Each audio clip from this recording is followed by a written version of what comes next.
Como reagir quando você for chamado de seita? Quando alguém lhe chamar de seita, quando alguém chamar a sua igreja de seita?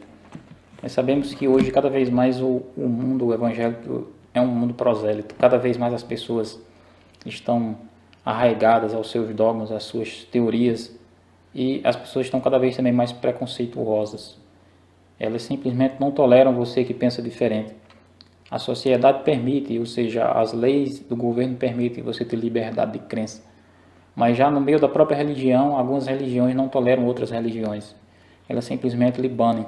Elas lhe rotulam, chamam você de seita.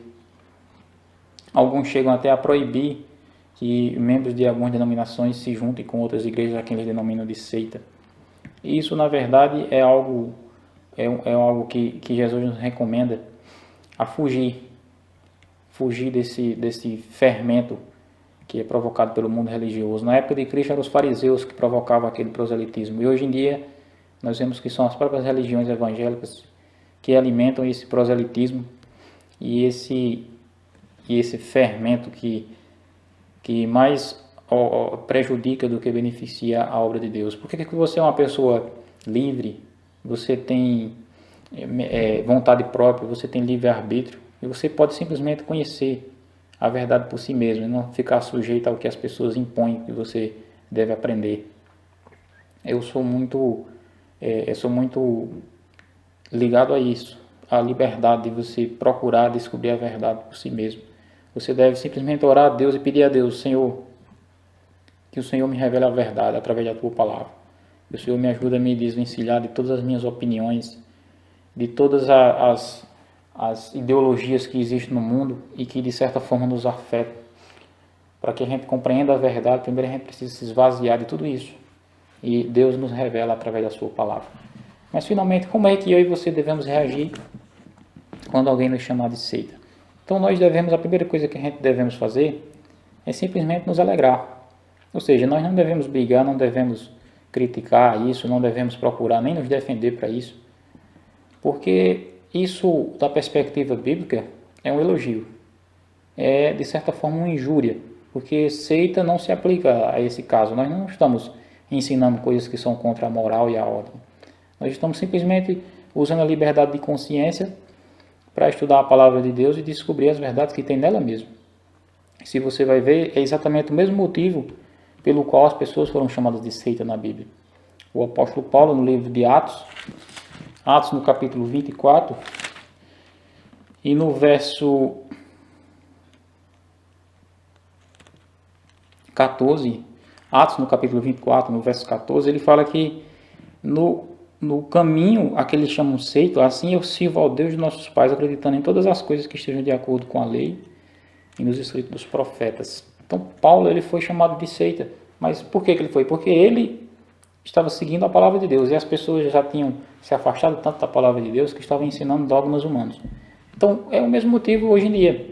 As pessoas que procuram seguir a palavra de Deus simplesmente porque pregam a validade do sábado são chamados de seitas pelas outras igrejas. Mas onde é que está o sábado?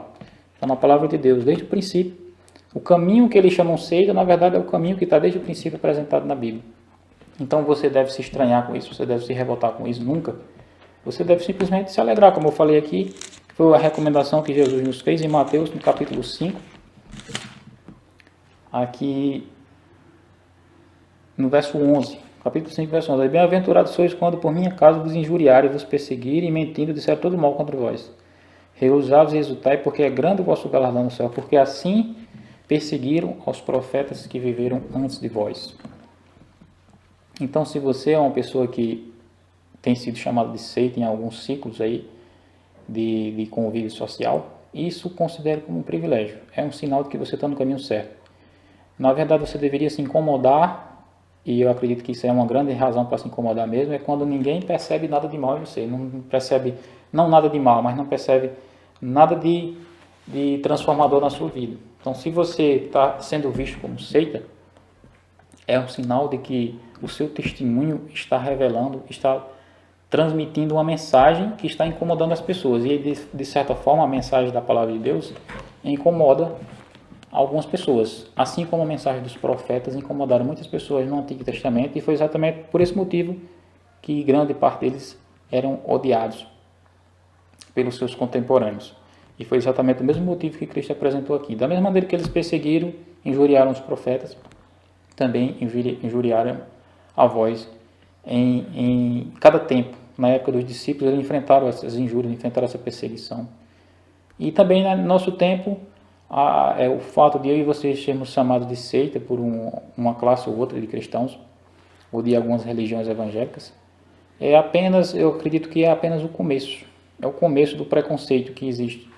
As profecias da palavra de Deus mostram que o povo de Deus que procurar preservar cada vez mais a guarda dos mandamentos de Deus, principalmente enfatizando a santidade do sábado, serão pessoas que não serão apenas chamadas de seitas, serão pessoas que serão odiadas. E fala que esse ódio, ele tem a sua origem no dragão do Apocalipse, lá em Apocalipse 12.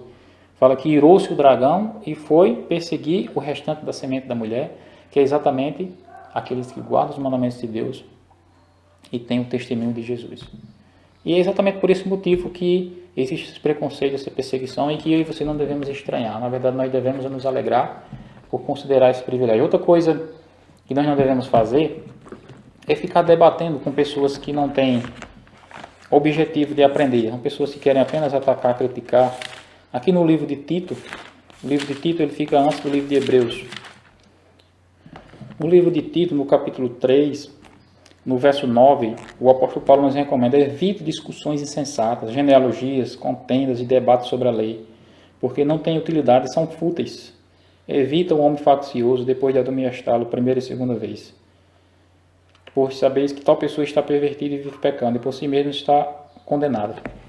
Ou seja, não tem utilidade você ficar debatendo com pessoas que ficam querendo só discutir, ou só querendo lhe convencer de coisas que você não vai se convencer, porque você não é uma pessoa cega que segue ideologias. Você tem a sua própria liberdade de consciência, assim como elas têm de crer nas coisas que elas querem crer. Aqui no livro de Tito ele está mencionado no contexto do gnosticismo, de pessoas que ficavam discutindo acerca de genealogia de Adão, de Abraão, de Davi, de Salomão. E essas pessoas ficavam discutindo sobre isso e ficavam gerando contendas na igreja cristã. E o gnosticismo foi uma doutrina que cresceu com Simão, o mago, e que estava confrontando diretamente com o cristianismo. E foi uma coisa muito combatida pelos apóstolos no Novo Testamento. Só que isso pode se aplicar também aos nossos dias, porque apesar de a gente não estar combatendo o gnosticismo, nós estamos combatendo debates de pessoas também que estão procurando simplesmente criar contendas de ideias. Ou seja, uma mente cheia de si mesmo, ela não tem espaço para aprender. Então, se a pessoa já está cheia de si mesma, não tem para que você ficar discutindo com ela. Você simplesmente procure pregar e viver a verdade, viver a palavra de Deus dentro da sua realidade, dentro do seu contexto, e compartilhar a sua palavra com pessoas que querem aprender. Compartilhar a palavra de Deus que Deus lhe transmitiu com aquelas pessoas que estão abertas ao Evangelho. E nós vivemos num país livre, onde cada um tem a liberdade de crer. Enquanto existirem leis que permitam isso, então nós podemos viver sem problema no meio de toda essa confusão religiosa que existe aí, tendo a liberdade de acreditar na palavra de Deus, na guarda dos mandamentos de Deus, como a gente acredita. E isso é um privilégio para nós. Então a mensagem desse vídeo é essa: não se incomode com o fato de ser chamado de seita, com o fato de sofrer esse preconceito, porque diante da palavra de Deus, na verdade, isso é um privilégio, é um sinal de que eu e você estamos no caminho certo.